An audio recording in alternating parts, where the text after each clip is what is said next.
పోలీసులకు సైబర్ నేరగాడిలా, టాలీవుడ్ ఇండస్ట్రీకి రాబిన్ హుడ్లా, తెలుగు ప్రేక్షకులకు చిన్నపాటి దేవుడిలా, రియల్ హీరోలా కనిపించిన ఐబొమ్మ రవికి సంబంధించి లేటెస్ట్ గా ఓ సంచలన వార్త వైరల్ అవుతుంది. ఐబొమ్మ రవి టెక్నికల్ టాలెంట్ కు ఫుల్ ఫిదా అయిన పోలీసులు అతనికి బంపర్ ఆఫర్ ఇచ్చారట. అతడి తెలివితేటలను గుర్తించి సెంట్రల్ క్రైమ్ డిపార్ట్మెంట్ లో ఉద్యోగం ఇస్తామన్నారట. అందుకు మంచి జీతం కూడా ఇస్తామన్నారట. మరి రవి రియాక్షన్ ఏంటి? అతడు సైబర్ క్రైమ్ పోలీసుల ఆఫర్ ను యాక్సెప్ట్ చేస్తాడా? కరీబియన్ దీవులతో రవికి ఉన్న సంబంధం ఏంటి? పైరసీ కింగ్ ఇన్వెస్టిగేషన్ లో తన ఫ్యూచర్ ప్లాన్స్ గురించి ఏం చెబితే పోలీసులు షాక్ అయ్యారు? Let's watch. ఐబొమ్మ రవికి పోలీసు ఉద్యోగం అన్న వార్త ప్రస్తుతం తెగ వైరల్ అవుతుంది. విచారణలో అతనికి టెక్నాలజీ మీదున్న పట్టును చూసి పోలీసులకు దిమ్మ తిరిగింది. దీంతో కొత్త సినిమాలకు క్షణాల్లో పైరసీ చేస్తూ సినిమా పరిశ్రమతో పాటు పోలీసులకు చుక్కలు చూపించి రవికి పోలీసులే క్రేజీ ఆఫర్ ఇచ్చినట్లుగా సమాచారం. అతడి తెలివితేటలను వాడుకోవాలని పోలీసులు భావిస్తున్నారు. దీంతో అతన్ని పోలీస్ డిపార్ట్మెంట్లోనే ఉద్యోగాన్ని ఆఫర్ చేసినట్లు చర్చ నడుస్తోంది. విచారణ సమయంలో రవికి ఉన్నతాధికారులు పోలీసు శాఖలోకి రావాలని కోరినట్లు సమాచారం. అయితే అందుకు ఐబొమ్మ రవి మాత్రం మొహమాటం లేకుండా నో అని చెప్పాడని సమాచారం. తనకు ఉద్యోగం చేయడం ఇష్టం లేదని చెప్పాడట. ఇక విచారణలో ఐబొమ్మ రవి నుంచి అన్ని విషయాలను రాబట్టే ప్రయత్నాలు పోలీసులు చేశారు.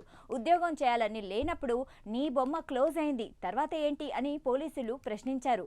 దీనికి ఏ మాత్రం ఆలోచించకుండా కరీబియన్ దీవుల్లో ఒక రెస్టారెంట్ పెట్టి తెలంగాణ, ఆంధ్రాతో పాటు దేశంలోని ప్రముఖ వంటకాలను అక్కడి ప్రజలకు పరిచయం చేస్తానని చెప్పాడట రవి. అలా డబ్బు సంపాదిస్తానని, దాని ద్వారా ప్రపంచంలోని మిగతా దేశాల్లో కూడా రెస్టారెంట్లు పెడతానని రవి వెల్లడించినట్లు తెలిసింది. ఇక రెస్టారెంట్ కు ఏం పేరు పెడతావని పోలీసులు ప్రశ్నించగా ఐబొమ్మ అని మళ్లీ పెద్ద ఝలక్ ఇచ్చాడట రవి. ఇది విని పోలీసులు షాక్ అయ్యారట. ఈ కేసులో బెయిల్ దొరకగానే కొద్ది రోజుల్లోనే కరీబియన్ దీవులకు వెళ్లిపోతానని, అక్కడే రెస్టారెంట్ ఏర్పాటు చేస్తానని చెప్పిన రవి ఆ తర్వాత అన్ని దేశాల్లో ఐబొమ్మ రెస్టారెంట్ శాఖలను ఏర్పాటు చేస్తానని వెల్లడించాడు. భారతీయ వంటకాలకు అక్కడి ప్రజలకు రుచి చూపిస్తానని రవి పోలీసులకు తన ఫ్యూచర్ ప్లాన్స్ గురించి పూర్తి క్లారిటీ ఇచ్చాడు.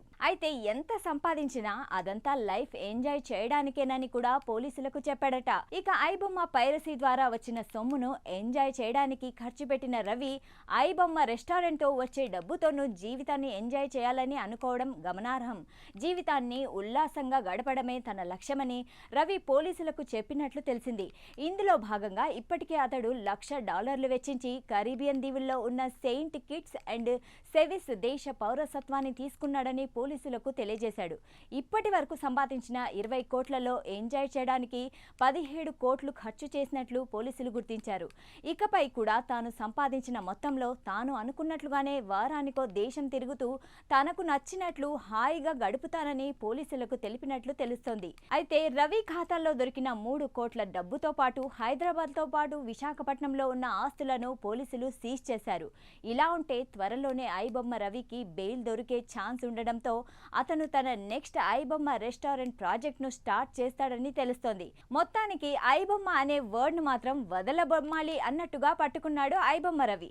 మరోపక్క ఈ పదం వింటేనే సినిమా ఇండస్ట్రీతో పాటు పోలీసులు సైతం ఉలిక్కి పడుతున్నారు.